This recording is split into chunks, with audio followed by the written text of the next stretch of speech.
Age is equal to 23. ഇനി ഇവരെ unique ആക്കുന്നത് എന്താണെന്ന് വെച്ച് കഴിഞ്ഞാൽ അവർ സ്റ്റുഡന്റ് ഐ ഡി ആയിരിക്കും. അപ്പൊ where student I D is equal to 103 ഇത്രയേ ഉള്ളൂ. അപ്പൊ ആ ഡേറ്റ അവിടെ ചേഞ്ച് ആവും. ഓക്കെ, അപ്പൊ നമുക്കിനി അടുത്ത ടോപ്പിക്കിലോട്ട് പോവാം. അടുത്ത എന്താ വെച്ച് കഴിഞ്ഞാൽ ഹൗ ലോഗിൻ ക്വറീസ് വർക്ക്സ് എന്നുള്ളതാണ്.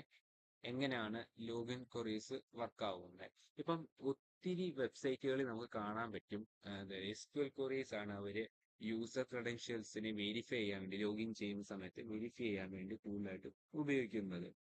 അതെങ്ങനെയാ വെച്ച് കഴിഞ്ഞ് കഴിഞ്ഞാൽ നമ്മളുടെ സിസ്റ്റം ഇപ്പൊ ചെക്ക് ചെയ്യുന്ന യൂസർ നെയിം അല്ലെങ്കിൽ പാസ്വേഡ് ഡേറ്റ സ്റ്റോർ ചെയ്തിരിക്കുന്നത് ആയിട്ട് മാച്ച് ചെയ്തായിരിക്കും കണ്ടുപിടിക്കുന്നത്. അപ്പം ഇതിന്റെ പ്രോസസ്സ് എങ്ങനെയാണെന്ന് വെച്ച് കഴിഞ്ഞാൽ ഫസ്റ്റില് നമ്മളുടെ ലോഗിൻ ക്രെഡൻഷ്യൽസ് യൂസർ ലോഗിൻ ക്രെഡൻഷ്യൽസിനെ എൻട്രി ചെയ്യും. ആ എൻട്രി ചെയ്യുന്ന സംഭവം വെബ്സൈറ്റിൽ നമ്മൾ ഒരു SQL ക്വറി ഡേറ്റാബേസിലോട്ട് ഒരു SQL ക്വറി സെൻഡ് ചെയ്യും. അവിടെ ചെല്ലുന്ന ഈ ക്വറി